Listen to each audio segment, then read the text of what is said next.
Hi, இன்றைக்கி நம்ம கீர்த்தி கிச்சனில் பொரி தோசை தான் பார்க்க போகிறோம். வாங்க பார்க்கலாம். ஒரு கப் புழுங்கல் அரிசி எடுத்து களைஞ்சிட்டு நல்லா ஊற வச்சுக்கலாம். பொரி வந்து அதே எந்த கப்பில் அரிசி எடுத்தோமோ அதே கப்பில் 4 கப் பொரி எடுத்துக்கலாம். பொரியை நல்லா அலம்பிட்டு தண்ணி விட்டு ஊற வச்சுக்கலாம். பொரி மாவு அரைக்கிறதுக்கு ஒரு 10 நிமிஷத்துக்கு 15 நிமிஷத்துக்கு முன்னாடி ஊற வச்சா போகிறோம். ரொம்ப நேரம் ஊறணும்னு அவசியம் இல்லை. அரிசி நல்லா ஊறி வந்ததுக்கப்புறமா அரைக்கிறதுக்கு முன்னாடி ஒரு 15 நிமிஷத்துக்கு முன்னாடி பொரியை ஊற வச்சுக்கலாம்.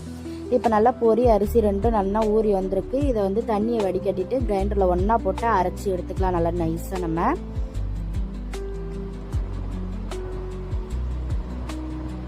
இப்போ நல்லா நைஸாக அரைச்சி எடுத்துன்னு வந்து வச்சு மாவை இதில் நம்ம தேவையான அளவு உப்பு போட்டு கலந்து வச்சிடலாம். மாவு நல்லா புளிச்சு வரணும். புளிச்சு வந்ததுக்கப்புறமா பார்க்கலாம்.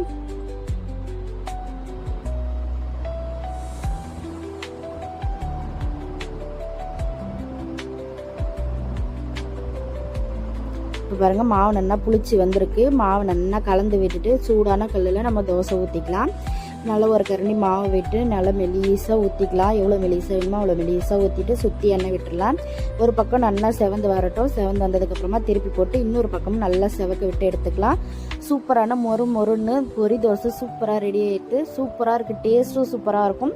கண்டிப்பாக ட்ரை பண்ணி பாருங்கள். ட்ரை பண்ணி பார்த்துட்டு எப்படி இருந்துன்னு சொல்லுங்கள். தேங்க்யூ.